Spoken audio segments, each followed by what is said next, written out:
اقعدي ايه؟ اتفضل بقى يا دكتور، اكشف لي على مراتي. ايه يا ابني في ايه؟ يا دكتور الدخله كانت النهارده والمنديل لسه ابيض، المنديل لسه ابيض يا دكتور. والله العظيم انا كويسه. اكشف لي عليها دلوقتي عشان لو اللي في دماغي صح هتبيتها عندكم النهارده في المشرحه. تفكيرك ده هو اللي عايز يروح المشرحة، علشان ما يضحكش عليك. نزول الدم يوم الدخلة مش دليل العفة والشرف.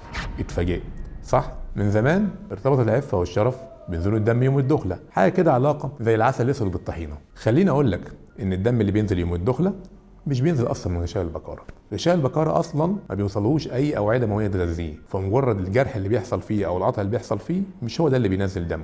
أمال الدم بينزل منين؟ الدم بينزل منين؟ دي قصة تانية خالص.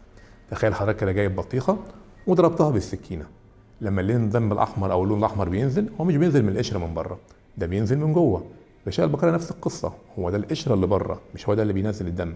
أمال الدم بينزل ليه؟ بينزل نتيجة قطع الشعيرات الدموية اللي موجودة في المهبل من جوه، مش في غشاء البكارة. طيب هو ليه أصلا مش بينزل دم؟ عشان ما ينزلش دم في أول علاقة ممكن يكون عندنا أكتر من سبب.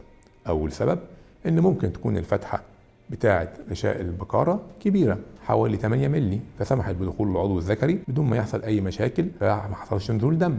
السبب الثاني ممكن العلاقة دي تكون حصلت باستخدام نوع من الجل، فالجل عمل ترطيب للمهبل، فبالتالي ما حصلش جرح للمهبل من جوه وما نزلش دم. السبب الثالث ان نفس الجل اللي استخدمناه في السبب الثاني ممكن يكون نزل الدم عليه وما بانش بسبب ان اللون بتاعه اتخفف. السبب الرابع ممكن من الست اللي هي تكون عوامل التجلط عندها عاليه جدا، فالدم نزل شويه صغيرين واتجلطهم وما لحقناش نشوفهم. طيب لو جالي حد زي اللي في الفيديو ده وعايز يعرف مراته كانت شريفه ولا مش شريفه، اولا الموضوع ده صعب جدا. ممكن يكون غشاء البكارة الموجود ده من نوع المطاطي، وده نوع بيبقى موجود وبنشوفه كتير وما بيتشالش غير مع الولاده. عايز اقول لك الحل في الموضوع ده، لو انت مش واثق في شريفه ما تتجوزهاش من الاول.